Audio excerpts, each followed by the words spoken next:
You are excited. Very good. I understand.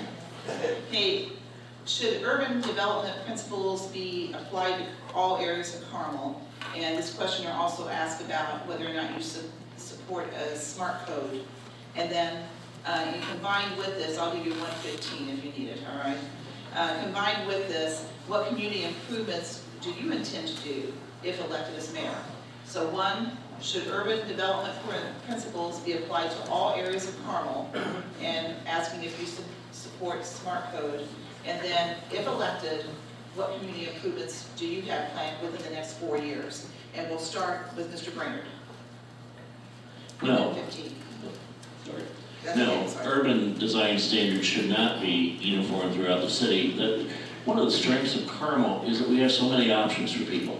We have townhomes, we have condominiums, we have apartments, we have beautiful executive housing, we have big homes, we have small starter homes, empty nester homes, and it's that versatility or that variety of options for lots of different people with different lifestyles and different goals that makes this a strong, more competitive city for business and for people who want to live here. I think in the center core, having that urban design option is important for people that want that, for kids just out of, say kids, young adults just out of college. But one size doesn't fit all. As to improvements throughout the city, I think we've made a list of traffic improvements are high, bike paths, parks in some of the newer areas are still important. We've got to be careful with our finances, as everybody in this, coming out of this recession needs to be, but to the extent that we're able to do it without raising taxes and without jeopardizing our credit standing, we want to continue to fix the intersections, to make our roads safer. Thank you, Mr. Brainerd. Thank you. Mr. Spiegelman. In respect to the urban question, I would have to, believe it or not, stand with Mayor Brainerd's explanation.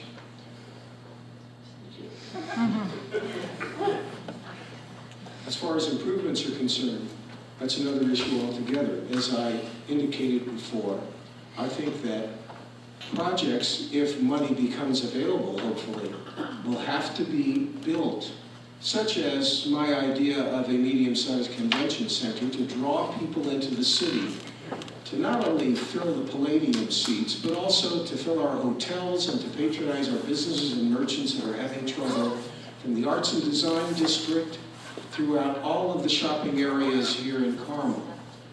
You cannot have amenities that cost hundreds of millions of dollars and not have a plan to make it viable.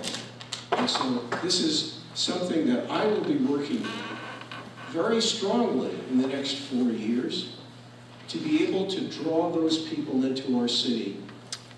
And that, I think, is probably, in our state of being right now in the city of Carmel, is the most important thing we have to put together for the future. Thank you, Mr. Spiegelman. Mr. Asataro. I guess Mr. Spiegelman is spending money and he hasn't even been elected yet. But in regard to the smart code, I voted against smart code. I believe there was a 7-0 vote on the city council against the smart code. Urban development, it depends where you want to put it.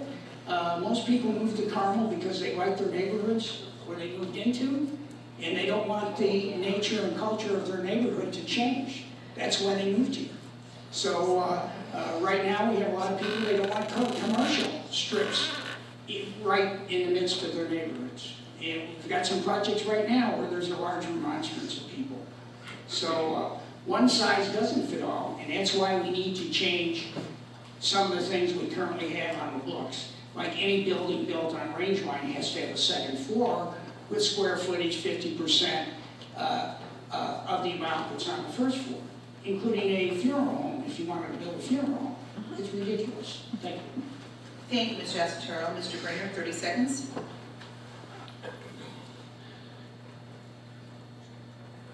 I think that Carmel has a history of great planning. It's why people move here. We have, weather today was beautiful, but a large portion of the year our weather isn't ideal. We're competing against places all over the world that have natural geography, that mountains, oceans, good weather. So we have to work harder on the built environment. I think that's really the essence of this question is how do we build a city that is competitive for good jobs. People have a choice where they can live their lives and where they can locate their businesses. Thank you, Mr. Brainerd. Mr. Spiegelman. And such would have to be done conservatively and sensibly in the future. Carmel is a beautiful city. It has wonderful people. And those people deserve the best benefits that their taxpayer money pays for. Those improvements that we talk about and the strength of our city is most important in looking to the future. That is something, as I have said repeatedly, we must concentrate on, because in the end result, we can never let Carmel fail. It is too important, it is too beautiful, and it's too wonderful of a place to live. Thank you, Mr. Spiegelman. Mr. Asatero.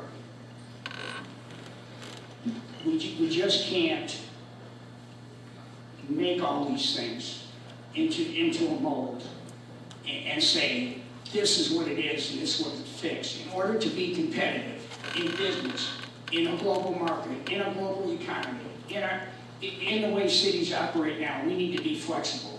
And one of the problems we have, we're locked in to a certain vision here in Carmel that isn't working. And some parts of that vision need to be adjusted.